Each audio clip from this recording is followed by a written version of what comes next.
Sekretaris Jenderal Hizbullah Hasan Nasrullah mengolok-olok Israel terkait perang yang dilancarkan oleh pasukan bersenjata Israel.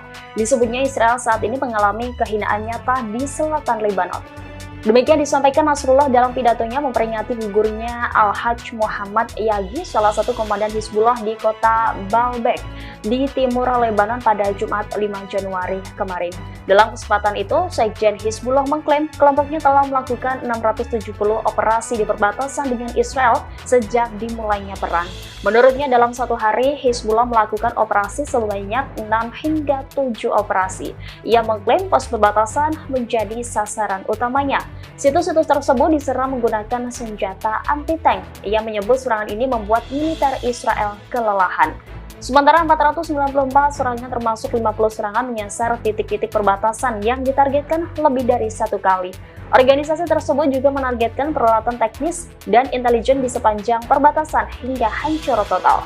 Berdasarkan informasi yang diretas Hizbullah dari rumah sakit Israel, lebih dari 2.000 tentara Israel terluka hingga cacat permanen.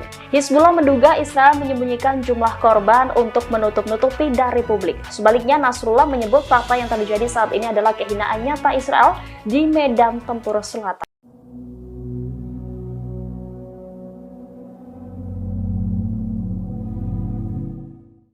Militer Israel masih memburu 5 pemodal kelompok perlawanan Palestina Hamas. Bahkan, dalam upaya penangkapan sosok petinggi Hamas yang dianggap berpengaruh tersebut, sekutu utama Israel yakni Amerika Serikat sampai membuat sayembara berhadiah fantastis.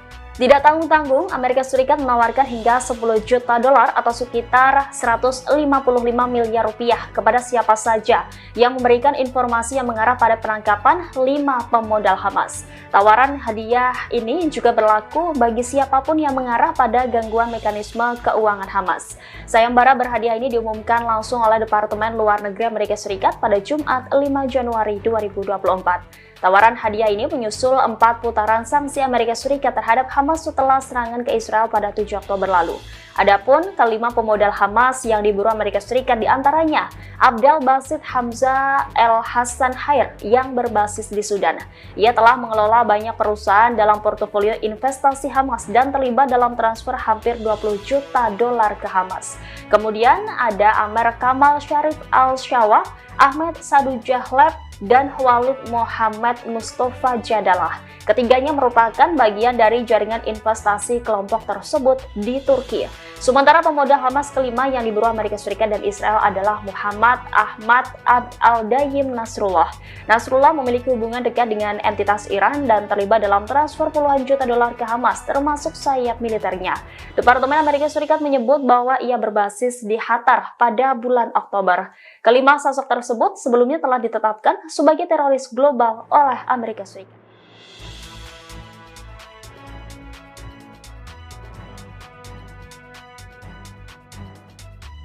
Israel disebut saat ini sedang berada di tengah-tengah Perang Dunia III. Pernyataan ini disampaikan oleh Menteri Luar Negeri Israel, yakni Israel Katz. Melansir Anadolu, Katz menyebut dalam perang ini lawan Israel adalah Islam radikal yang dipimpin oleh Iran, yang tentakelnya sudah di Eropa. Front yang dibangun Iran di kawasan ini disebutnya bukan hanya melawan Israel dan kepentingannya, melainkan Perang Dunia III dengan situasi yang saat ini. Di hari pertamanya menjabat sebagai Menlu pada Selasa 2 Januari, Katz menuduh Teheran secara aktif melakukan pengembangan senjata nuklir. Ia mengklaim bahwa upaya Iran mendapatkan senjata nuklir berada pada momentum paling kuat dalam beberapa waktu terakhir. Dalam kesempatan itu, Katz juga berbicara terkait pemulangan ratusan sandera yang masih ditahan di jalur Gaza, Palestina. Sebagai informasi, Israel Katz adalah Menlu baru Israel. Ia menggantikan Eli Cohen yang kini menjabat sebagai Menteri Energi Israel. Katz sebelumnya pernah menjabat sebagai Menlu Israel pada 2019 hingga 2020.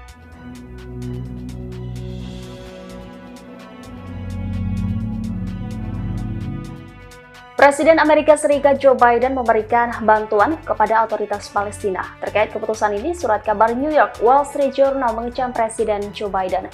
Surat kabar tersebut khawatir bantuan yang dikucurkan Amerika Serikat berakhir di tangan kelompok militan Hamas. The Wall Street Journal yang dikenal dengan sikap konservatifnya mengkritik Joe Biden dalam sebuah artikel yang diterbitkan pada Jumat 5 Januari 2024. Pasalnya, Biden memfasilitasi transfer uang pembayar pajak Amerika Serikat dalam bentuk bantuan kepada otoritas Palestina. Artikel tersebut berjudul "Dolar Bantuan Anda untuk Otoritas Palestina".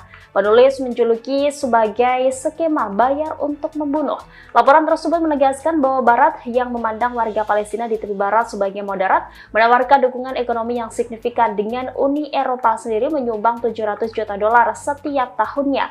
Penulis mencatat bahwa mantan Presiden Donald Trump memotong bantuan AS kepada otoritas Palestina sebesar lebih dari 200 juta dolar. Namun Presiden Joe Biden memulihkan dan bahkan meningkatkan dukungan tersebut pada tahun 2021. Penulis menekankan perbedaan pendapat yang mencolok antara Biden dan Perdana Menteri Benjamin Netanyahu mengenai dana pajak Palestina selama perang.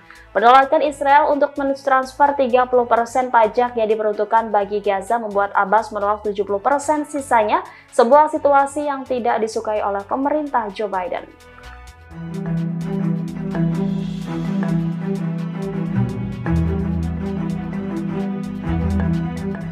Pengadilan Turki resmi menangkap 15 orang setelah menahan 34 orang yang diduga berkaitan dengan mata-mata Israel Mossad dan menargetkan warga Palestina yang tinggal di Istanbul. Selain itu juga 8 orang lainnya dideportasi di wilayah tersebut. Turki tidak merinci nasib 11 orang lainnya yang awalnya ditahan tersebut. Hal ini disampaikan pihak berwenang Turki sebagaimana dilaporkan lembaga penyiaran negara TRT Haber pada Jumat 5 Januari. Sebelumnya, Turki memperingatkan Israel akan mengalami konsekuensi serius jika mereka mencoba memburu Hamas yang tinggal di luar wilayah Palestina, termasuk di Turki. Turki tidak seperti kebanyakan sekutu baratnya dan beberapa negara Arab, tidak mengklasifikasikan Hamas sebagai organisasi teroris. Sebelumnya diberitakan, polisi Turki menggelar operasi di 8 provinsi untuk menangkap para tersangka. Penggerebekan ini sebagai bagian dari penyelidikan yang dilakukan oleh Badan Intelijen MIT dan Biro Kontraterorisme Kejaksaan Istanbul. Menlu Israel menolak mengomentari penangkapan tersebut. Bulan lalu, Wall Street Journal melaporkan bahwa intelijen Israel berupaya membunuh para pemimpin Hamas di Timur Tengah, termasuk Turki. Beberapa hari kemudian, media Israel merilis rekaman ketua Shin Bet Ronald Bar yang mengatakan bahwa Israel bertekad untuk membunuh para pemimpin Hamas di setiap lokasi di dunia, termasuk Qatar, Turki, dan Lebanon.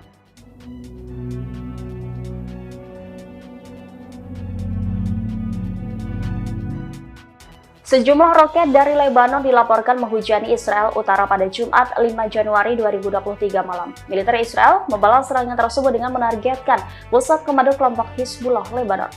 Dilaporkan sirine roket sempat terdengar di beberapa kota di Israel Utara yang dekat dengan perbatasan. MDA kemudian mengumumkan bahwa mereka belum dapat laporan mengenai jatuhnya roket atau korban. Sekitar 1 jam setelah alarm roket berbunyi, lebih banyak lagi alarm roket yang berbunyi di daerah tersebut. MDA dengan cepat menyatakan bahwa mereka tidak menerima laporan tentang serangan roket atau korban.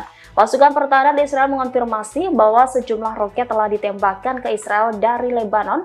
Sebagai tanggapan, IDF menyerang sumber-sumber tembakan. Sementara itu, di waktu yang sama, IAF menyerang pusat komando operasional Hizbullah di daerah Blidah, Lebanon Selatan.